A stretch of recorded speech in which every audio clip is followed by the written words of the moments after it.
এক প্যাকেট চাক পাউরুটি দিয়ে এত সুন্দরভাবে পিৎজা বানানো যায়, না বানিয়ে খেলে বুঝতেই পারবেন না। চলুন দেখিয়ে আসি কিভাবে পিৎজাটা বানালাম। পাউরুটিগুলো হাতের সাহায্যে টুকরো টুকরো করে নিলাম, আপনারা চাইলে ছুরি দিয়েও করতে পারেন। এখন পাউরুটিগুলো হাতের সাহায্যে গুঁড়ো করে তার মাঝে ডিম ছেড়ে দিলাম। আমি এখানে 4টা ডিম অ্যাড করে দিয়েছিলাম। পাউরুটির মাঝে ডিমটা ছেড়ে ভালো করে ব্যাটারটা গুলিয়ে নেবেন। আমি স্বাদ মতো লবণ অ্যাড করে দিয়েছিলাম। এতে ব্যাটারটা বেশি ঘনও না পাতলাও না, স্বাভাবিক মতো রাখবেন। অনেকক্ষণ ম্যাশ করার পর এখন আমি 10 মিনিট রেখে দেবো রেস্টে। রুটির তাওয়ার মাঝে হালকা একটু তেল অ্যাড করে দিলাম। এখন মাখানো ব্যাটারটা দিয়ে দিব। আমি এটা হাতের সাহায্যে গোল করে নিয়েছিলাম বন্ধুরা। এভাবে হাত দিয়ে চেপে চেপে রুটির আকার করে নিলাম বন্ধুরা। তার উপর দিয়ে দিলাম টমেটো সস। কেটে রাখা টমেটো গুলো সাজিয়ে নিলাম। তার উপরে দিয়ে দিলাম পেঁয়াজ। এখন অ্যাড করে দিব কাঁচামরিচ। আমার কাছে চিজ ছিল না, এর জন্য পিৎজার মাঝে দিতে পারলাম না বন্ধুরা। দেখতেও কিন্তু অসাধারণ লাগছে বন্ধুরা, খেতেও কিন্তু দুর্দান্ত হয়েছিল।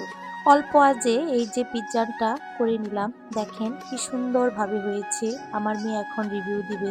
আমার মেয়ে পিৎজা পেয়ে সে তো খুবই খুশি, দেখেন ওর এক্সপ্রেশন দেখে বুঝতে পারছেন। ঘরে থাকা উপকরণ দিয়েই ঝটপট ভাবে এই পিৎজাটা বানানো যায় বন্ধুরা। ভিডিওটি আজ এই পর্যন্তই, সবাই ভালো থাকবেন।